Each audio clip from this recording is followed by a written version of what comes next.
भाई, जो मेरे दरवाजे पे सांड की तरह खटखट किए जा रहे थे। बोलो, किससे मिलना है, क्या काम है? जल्दी जल्दी फटाक से बोलो। जी वो वैसे तो मैं बहुत सख्त लौटा हूँ, बट यहाँ मैं फिसल गया। कि नहीं है वो जादू है और कहा क्या जाए, रात को मेरे ख्वाब में आए वो जुल्फे बिखराए। ओह हेलो मिस्टर, कहाँ खो गए?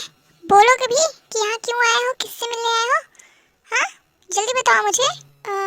जी वो अरे मैं क्या बोलूँ। हाँ जी, वो मैं किम किम नामजुन से मिलने आया था। क्या वो यहाँ पे है? जी नहीं, वो तो अभी यहाँ नहीं है। पर हाँ, अगर आपको कोई काम है उनसे तो बता दो, जब वो आएंगे तो मैं उन्हें बता दूंगा। वो तो मुझे उनसे कुछ पर्सनल काम था। पर तुम ये बताओ, क्या तुम यहाँ पे जॉब करते हो? हे भगवान, कैसे निर्दयी आदमी हो तुम। तो तुम्हें जरा सी शर्म भी नहीं आई? हाँ, मैं इस घर का इकलौता वारिस हूँ, समझे? इकलौता वारिस। ओह अच्छा, तो तुम किम नामजुन के बेटे हो, इस घर के इकलौते वारिस? हाँ बिल्कुल, मैं मिस्टर किम नामजुन की इकलौती औलाद हूँ। और वैसे भी तुम मेरे इस हैंडसम से थोबड़े को देखकर कैसे बोल सकते हो कि मैं यहाँ पे जॉब करता हूँ? हाँ, तुम्हें जरा सी भी शर्म नहीं आई ये बोलते हुए? अरे नहीं, ऐसी बात नहीं है। मैं तुम्हारा हैंडसम थोबड़ा देख के ही ये सवाल पूछा, क्योंकि मैं भी सोच रहा था कि ऐसे हैंडसम लड़के कहाँ से हायर किए जाते हैं जॉब के लिए। अच्छा, तो तुम मानते हो ना कि मैं हैंडसम हूँ? खैर, ये सब छोड़ो। तुम यहाँ किस काम से आए हो, अपना काम बताओ। काम तो मुझे मिस्टर किम नामजुन से ही था, अब वो है ही नहीं तो फिर मैं क्या ही बोलूँ। अरे जब इतना ही इम्पोर्टेंट काम था तो आप उनसे जाके उनके ऑफिस में ही मिल लेते ना, यहाँ घर पे क्यों आ गए? ओह एक मिनट, कहीं तुम न्यू ईयर पार्टी के लिए चंदा मांगने तो नहीं आए हो ना? अरे क्या बात है, तुमने तो एकदम सही पहचाना। मैं चंदा मांगने ही आया था। ओह अच्छा, ऐसी बात है। तो भाई सुनो, आपसे ना एक ही बात बोलना चाहूँगा कि आपको ना इस घर से कोई चंदा वंदा नहीं मिलने वाला है। तो बेटर होगा आप किसी और के घर पे जाके मांग लीजिए। क्यों भाई, क्यों नहीं मिलने वाला है? इतने बड़े बिजनेसमैन का घर है और हमें यहाँ थोड़े से चंदे नहीं दिया जा सकता? हाँ, अरे नहीं नहीं, ऐसा बिल्कुल नहीं है। इस घर वाले तो चंदे का पैसा देंगे आपको, पर अगर वो पैसे मेरे हाथ लग गए ना तो वो फिर आपको नहीं मिलने वाले हैं। क्यों भाई, हमारे हिस्से का पैसा तुम क्यों लोगे? हाँ, वैसे भी तुम्हारे पापा तो इतने अमीर है ना, वो तुम्हें हर महीने पॉकेट मनी तो देते ही होंगे, फिर हमारे हिस्से का पैसा तुम क्यों रखोगे?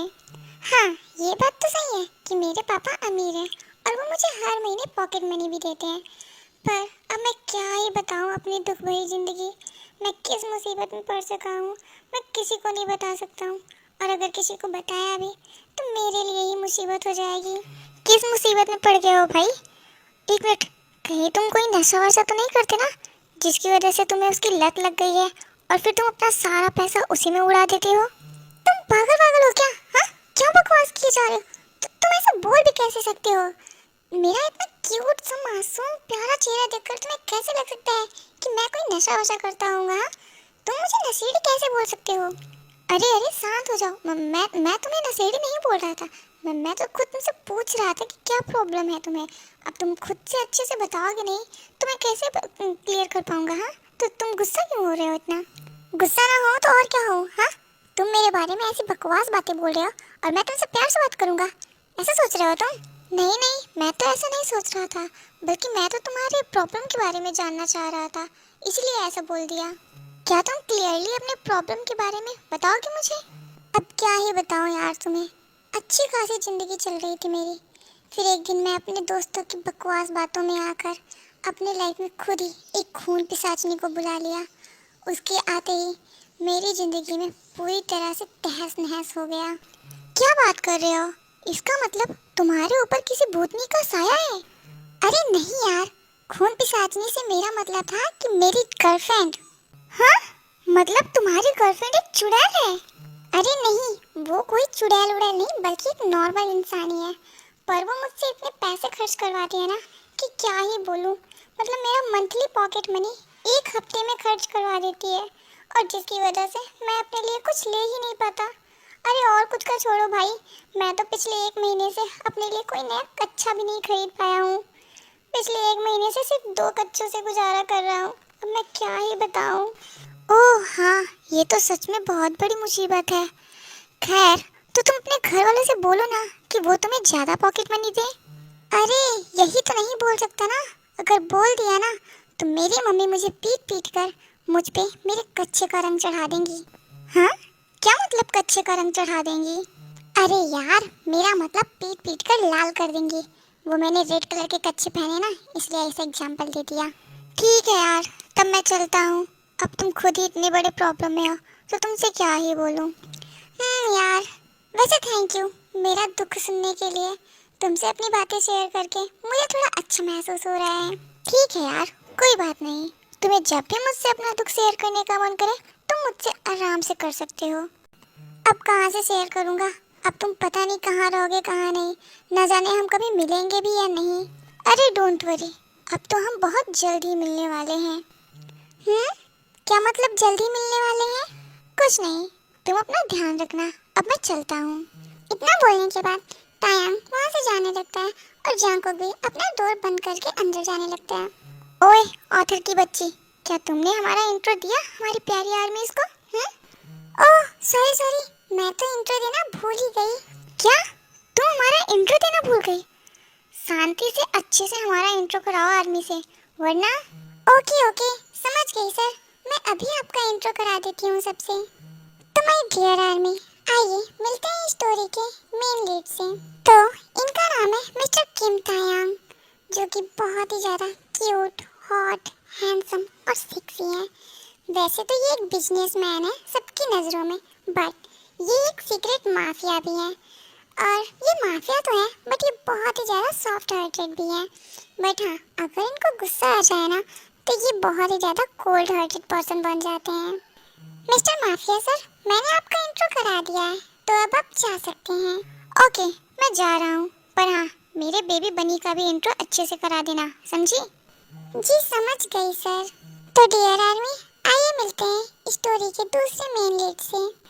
ये जो प्यारी सी स्लीपिंग ब्यूटी हमें दिख रही है, इनका नाम है जियोन जांगकुक, जो कि बहुत ही ज़्यादा क्यूट, हॉट, हैंडसम, मतलब कि बिल्कुल परफेक्ट बॉयफ्रेंड मटेरियल है। और ये एक कॉलेज स्टूडेंट है। ओह माफिया सर, अभी आप यही हैं? मैंने तो आपका इंट्रो करा दिया और आपके बेबी बनी का भी इंट्रो करा दिया, फिर भी आप यहाँ आए? हाँ, वो मैं देख रहा था कि तुम हमारा इंट्रो अच्छे से करा रही हो या नहीं। और हाँ ऑथर, इस बार तुमने जो गलती की है उसके लिए मैं तुम्हें माफ़ कर देता हूँ, पर अगली बार तुमने ऐसी गलती की ना तो मैं तुम्हारा नाक तोड़ दूंगा। बस मिस्टर माफिया, बहुत हो गया, बहुत बोल लिया आपने और बहुत सुन लिया मैंने। आप माफिया हैं तो इसका मतलब आप कुछ भी करते रहेंगे? हाँ? ओह, लगता है ऑथर गुस्सा हो गई। सॉरी सॉरी ऑथर, तुम स्टोरी कंटिन्यू करो, मैं चलता हूँ। हाँ ठीक है, प्यार से तो इन्हें कोई बात ही नहीं समझ आती है। उसके बाद तायांग जिहोप के पास आता है और जिहोप उससे पूछता है, हाँ भाई क्या हुआ? वो किम नामजुन का बच्चा मिला आपको? हाँ, उसके बच्चे से ही तो मिल के आ रहा हूँ अभी, बहुत ही क्यूट है। हाँ, ये क्या बकवास है? अरे मेरा मतलब था किम नामजुन से आप मिले या नहीं? नहीं, किम नामजुन से तो नहीं मिल पाया, बट हाँ उसके बेटे से ज़रूर मिला। बहुत ही ज़्यादा क्यूट, हॉट और हैंडसम है यार वो तो। भाई क्या हो गया, आप ठीक तो हो ना? कहीं उन लोगों ने आपको नशे की दवा तो नहीं खिला दी ना? अरे नहीं नहीं, ऐसी कोई बात नहीं है, मैं बिल्कुल ठीक हूँ। अच्छा हॉबी सुनो, मुझे इस नामजुन के बेटे की सारी डिटेल चाहिए।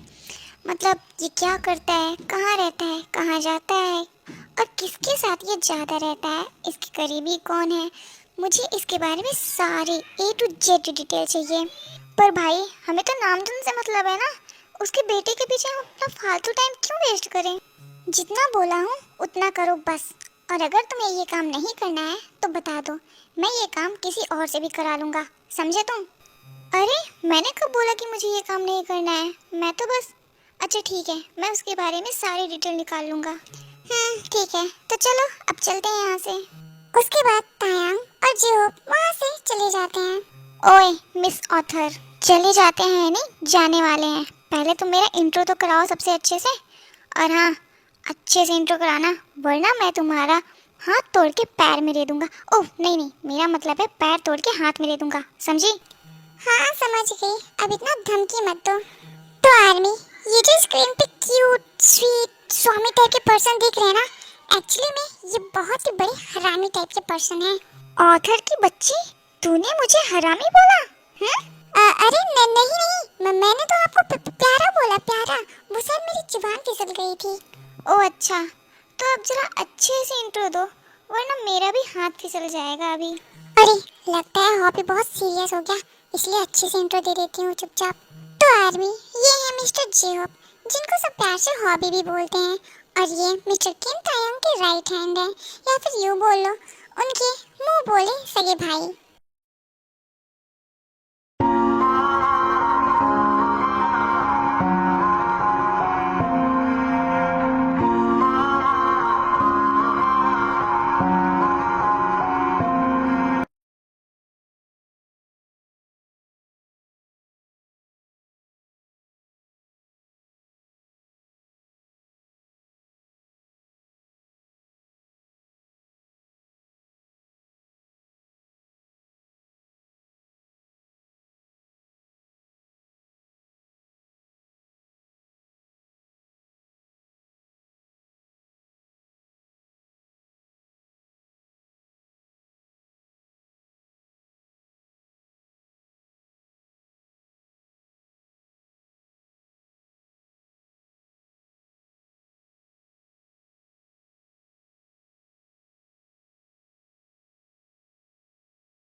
अच्छा, तो तू यहाँ छिपके बैठा हुआ है? हाँ, तुझे क्या लगा था तू मुझसे बच के यहाँ से कहीं दूर भाग जाएगा? हम्म? तायांग सर, आप यहाँ आपको कैसे पता कि मैं यहाँ हूँ? हाँ, कैसे पता चला आपको? तो माय डियर आर्मी, ये है मिस्टर किम नामजोन, हमारे प्यारे जांगकुक के पप्पा जी, जो कि एक बिजनेसमैन है। वैसे तो ये काफी अमीर है, बट किसी रीजन की वजह से ये तायांग के कर्ज में डूबे हुए हैं। अबे तू यहाँ की बात क्या कर रहा है? तू दुनिया के किसी भी कोने में छिप जाएगा ना, तो भी मैं तुझे ढूंढ ही लूंगा। नहीं, मैं आपसे छिप नहीं रहा था। मैं तो बल्कि आपके पैसे रिटर्न करने के लिए वही पैसे का इंतजाम कर रहा था, पर वो हो ही नहीं पा रहा था। और इसीलिए तू मुझसे छिपते हुए भाग रहा है ना? तुझे क्या लगा तू ऐसे छिपते हुए भागेगा और मैं तुझे जाने दूंगा? मैं अपने पैसे भूल जाऊंगा? बोल। नहीं नहीं सर, ऐसी बात नहीं है। प्लीज़ सर, मुझे एक मौका दे दीजिए बस। मैं जल्दी आपके सारे पैसे रिटर्न कर दूंगा। बस एक आखिरी मौका दे दीजिए। बिल्कुल नहीं, मैं तुझे अब कोई मौका नहीं देने वाला हूँ, क्योंकि तुझे याद है लास्ट टाइम तूने जब मुझसे चांस मांगा था, मैंने तुझे दिया भी था। तूने जितना टाइम मुझसे बोला था, मैंने उसका 2 गुना टाइम तुझे दिया था, पर फिर भी तूने मुझे आज तक 1 रुपया भी वापस नहीं किए। इसलिए अब मैं तुझे कोई मौका नहीं देने वाला हूँ। तो अब तेरे पास बस एक ही ऑप्शन है कि तू अपनी कंपनी अब मेरे नाम कर दे, समझा? सर प्लीज़ प्लीज़ ऐसा मत करिए। वो कंपनी मेरे लिए वो सब कुछ है। मैंने उस कंपनी में अपनी सारी ज़िंदगी की कमाई लगा दी है। प्लीज़ प्लीज़ सर, ऐसा मत करिए। मैं नहीं रह पाऊँगा। अगर मैंने उस कंपनी को आपके नाम कर दिया तो मैं मर जाऊँगा। मेरे पास जीने का कोई रास्ता नहीं बचेगा। प्लीज़ प्लीज़ प्लीज़ सर, ऐसा मत करिए। ओ प्लीज़, ये फालतू का ड्रामा मेरे सामने बंद करो, ठीक है? ये तुम्हारे रोने गिड़गिड़ाने का मेरे पे कोई असर नहीं होने वाला है, समझ में आया तुम्हें? और हाँ, इतना रोने गिड़गिड़ाने से अच्छा है कि अभी तुम्हारे पास एक और ऑप्शन है। अगर तुम कहो तो मैं तुम्हें वो ऑप्शन बताऊं। ठीक है ठीक है, मैं आपकी दूसरी शर्त मानने के लिए तैयार हूँ। आपकी जो भी दूसरे ऑप्शन हैं बताइए, मैं उसे मानने के लिए रेडी हूँ। बट मैं अपनी कंपनी आपके नाम नहीं कर सकता। Please sir.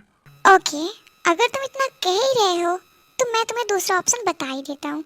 तो दूसरा ऑप्शन ये है कि तुम अपने बेटे को मेरे हवाले कर दो। अगर तुम उसे मेरे हवाले कर दोगे तो ना तो मैं तुम्हारी कंपनी लूँगा और ना ही मैं तुमसे कोई पैसे वापस लूँगा। क्या बकवास कर रहे हैं आप? हाँ, ऐसा बोल भी कैसे सकते हैं आप?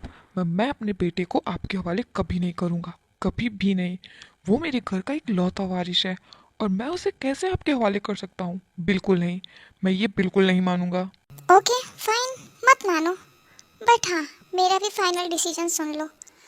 तुम्हें तो पता ही होगा कि मैं किस टाइप का इंसान हूँ। अगर मुझे कोई चीज़ एक बार पसंद आ जाती है ना, तो मैं उसे हासिल करके रहता हूँ, वो चाहे प्यार से हासिल हो या फिर ज़बरदस्ती। आप पागल हो गए हैं क्या? आप ऐसा कैसे कर सकते हैं? वो एक लड़का है और आप भी एक लड़की हैं। आप एक लड़की होकर एक लड़के को कैसे पसंद कर सकते हैं? हाँ, ये सरासर गलत है। Oh really? तो जरा तुम मुझे ये बताओ कि ऐसा कौन सा किताब में लिखा है कि एक लड़का होकर एक लड़के को पसंद करना गलत है या फिर कानूनन अपराध है? तुम मुझे बताओ तो कौन सी है ऐसी किताब? चाहे जो भी हो, मेरे लिए तो ये गलत ही है। 제 और 같은 मैं 구절 ऐसा 있잖아요. हरगिज नहीं 왕관을 होने 쓰는 दूंगा। 자 그 무게를 वो मेरा 견뎌라. बेटा है, 네. मैं उसे 근데 आपके हवाले 아무래도 कभी नहीं करूंगा, 많은 분들이 कभी भी 상상하실 수 नहीं। और ना ही उसे कभी 있겠습니다만은 आपके करीब होने 방탄소년단 혹은 BTS라는 ओ अच्छा, ऐसी बात है। क्या तुम मुझे चैलेंज कर रहे हो? देखो, अगर तुम मुझे चैलेंज कर रहे हो ना, तो मुझे ये चैलेंज मंजूर है। अब मैं तुम्हारे बेटे के करीब नहीं जाऊंगा और ना ही उसे कभी फोर्स करूंगा। अब तुम्हारा बेटा खुद ब खुद मेरे करीब आएगा, तुम देखना। ठीक है, अगर ऐसा होता है, अगर मेरा बेटा खुद आपके करीब जाता है, तो मैं खुशी खुशी उसे आपके हवाले कर दूंगा। पर हाँ, अगर ऐसा नहीं हुआ, तो फिर आपको अपने सारे पैसे भूलने होंगे और मेरी फैमिली से दूर होना होगा। ठीक है फिर, मुझे तो ये शर्त बिल्कुल मंजूर है। बट हाँ, अपने दिमाग में एक बात अच्छे से बैठा लो। अगर ऐसा हुआ और फिर तुम अपने वादे से मुकर गए या फिर तुमने यहाँ से भागने की कोशिश की, तो मैं तुम्हें माफ़ तो बिल्कुल नहीं करूँगा, बल्कि तुम्हें यमराज से मिला दूँगा, समझे?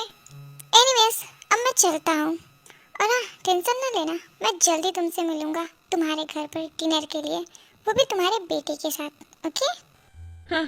ये तो पॉसिबल ही नहीं है। आरम अपने मन में ही ये बात बोलता है, पर तायम तब तक वहाँ से चला गया था और उसके बाद आरम भी अपने घर चला आता है। सो ही माय डियर आर्मीज, आपको ये पार्ट कैसा लगा? और हाँ, अगर आपको ये स्टोरी अच्छी लग रही है तो प्लीज़ मुझे कमेंट में ज़रूर बताना, ताकि मैं इस स्टोरी के थोड़े और भी पार्ट बनाऊँ। वैसे तो इस स्टोरी के ज़्यादा पार्ट नहीं, बस ज़्यादा से ज़्यादा 5 या 6 पार्ट बनाऊँगी।